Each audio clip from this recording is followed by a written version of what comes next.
Go on a journey with me. Let's say you bought this game, Defiance, from a game store. Nowhere on the game's box does it mention that it's online only or that an internet connection is absolutely required to play the base game content. You would be reasonable in assuming you're good to play it. You pop the disc in, and first it has to install a day 1 update off the disc itself. Kinda unpleasant, but okay. Then you get into the game proper, and you have to log into your PlayStation account to even access the main menu. After you do that and press start, you have to wait 10 seconds for the game to register you've pressed start. Then you have to install the game proper, which requires first downloading files from a server for about half an hour. You might have thought the disc had all the installation data, but you are a fool and incorrect. Either way, pay up 7 gigabytes of hard drive space.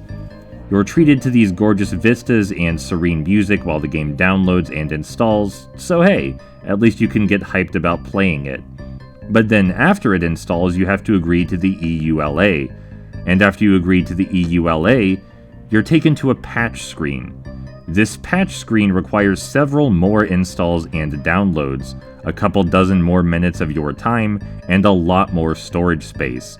It also doesn't have any scrolling vistas to look at. When all that is finally over, you can play the game. It starts loading and oops, the servers are down. The central servers that are required to play the game.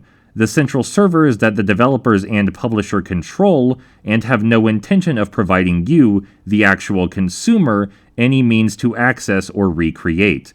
No mention of why the servers are down or when they'll go back up. If you go researching using external hardware, you'll find that the game was shut down some time ago and is no longer playable in any capacity. This information wasn't mentioned while you were downloading the install data, or in the patch notes, or when you signed in. No, you had to spend a couple hours of your life getting to the start game screen before it would even inform you that the servers are inoperative. And even then, it didn't convey the information as clearly as it could. The way many modern games are developed, regardless of the artistry contained in the works themselves, the culture and business surrounding them essentially communicates that they're garbage.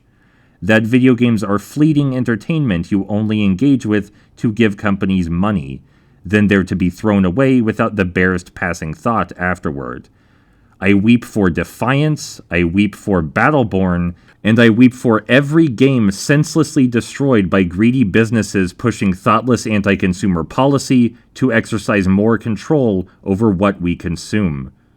But hey, at least the installation music is nice.